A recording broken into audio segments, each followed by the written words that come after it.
Okay, first and foremost, I'm gonna need everyone to calm down. Papa Zanny, and let's talk. Newsflash. They wrote a 1,000-page manifesto telling us exactly what they were gonna do. And the reason why they're moving so quickly is because they know they are short on time in power. Not to mention the fact that Steve Bannon has been saying for years that they are going to perform a shock and awe campaign.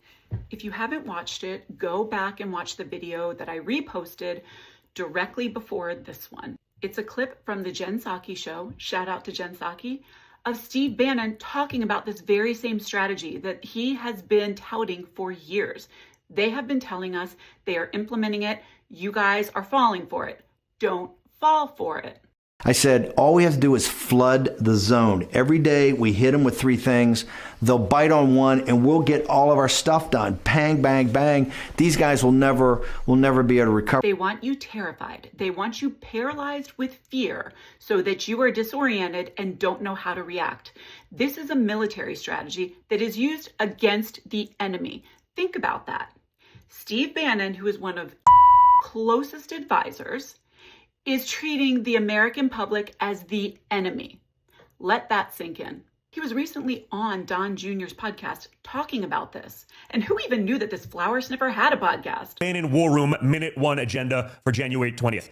Tom Homan told me to expect shock and awe, which I like. God knows we need it because it's been so bad for far too long. What do you think? What's the Bannon Minute 1 agenda? I think it's Homan and Miller on everything we're dealing in 50 or 60 executive orders regarding that. And guess what, guys? This isn't their plan just for America. This is why we are seeing the rise of authoritarianism all over the world. Steve Bannon was talking to the French about this very same thing. This nationalist movement in the United States is maybe 10 or 15 years old. Nationalism. What is that a code name for? Nationalism could go with a color per se, maybe one of the lightest shades. They all have the same end goal in mind. I tell you all of this, and I want you to take it in 2 different ways because there are truly 2 different camps of people that I'm talking to.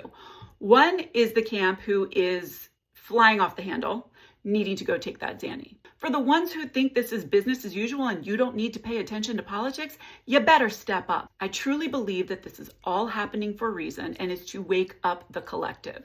I can't tell you how many people I've come across who said they didn't really think that they were going to institute Project 2025. They literally published a 1,000-page document outlining every single one of these things. So if you're surprised by this, then you weren't paying attention. Let them cook. We keep thinking that something's going to happen and it doesn't, and we're disappointed, and then we yell at the Democrats.